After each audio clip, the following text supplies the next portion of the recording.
রাতে যখন ঘুমিয়েছিলেন তখন সব কিছু ঠিক ছিল। সকালে উঠেই চোখ কপালে উঠল এক ব্যক্তির। সকালবেলা পুকুরে যেতেই চক্ষু চড়ক গাছ মাছ চাষির। পুকুরের চারপাশে ভেসে উঠছে রুই কাতলা। কিভাবে হলো এমনটা?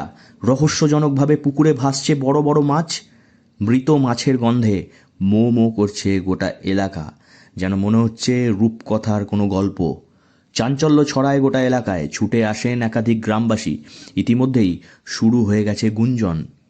কেউ বা কারা রাতের অন্ধকারে পুকুরে বিষ মেশানোর ফলে এমন ঘটনা ঘটেছে বলে অনুমান ওই চাষির।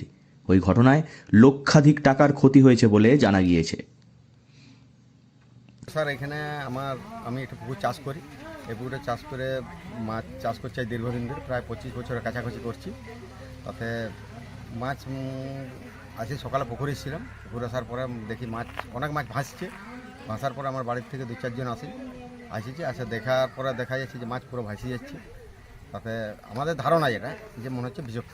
তার কারণে আমার যেটা অভিজ্ঞতা, যে আমি 25-26 বছরে মাছ নিয়ে ব্যবসা করছি, তাতে মনে হচ্ছে যে বিষাক্ত। ছাতনা ব্লকের জিররা গ্রাম পঞ্চায়েতের অন্তর্গত জিররা সুস্বাস্থ্য কেন্দ্রের পাশে নতুন পুকুরে এই ঘটনায় চাঞ্চল্য ছড়িয়েছে এলাকা জুড়ে। গ্রামের বাসিন্দারা এই পুকুরের জল স্নান সহ বাড়ির কাজে ব্যবহার করতেন। সকালে অনেকেই না জেনে এই পুকুরে জল ব্যবহার করায় আতঙ্কিত হয়ে পড়েছেন এলাকার মানুষ। কেউ কেউ বলছেন পুকুরে জল ব্যবহার করার ফলে গা হাত পা জ্বালা করছে তাদের। মাছ চাষি বিদ্যুৎ সিংহবাবু জানান যে 5 কুইন্টালের বেশি মাছ মারা গিয়েছে। ফলেই পঞ্চায়েতের কাছে দ্বারস্থ হয়েছেন তিনি। পঞ্চায়েত উপপ্রধান ভূদেব মণ্ডল বলেন, সকালবেলা খবর পেয়ে প্রত্যেকেই চলে এসেছিলেন এই পুকুরের মাছ দেখতে। জল পরিশোধনের জন্য চুন ফিটকিরির ব্যবস্থা করা হয়েছে।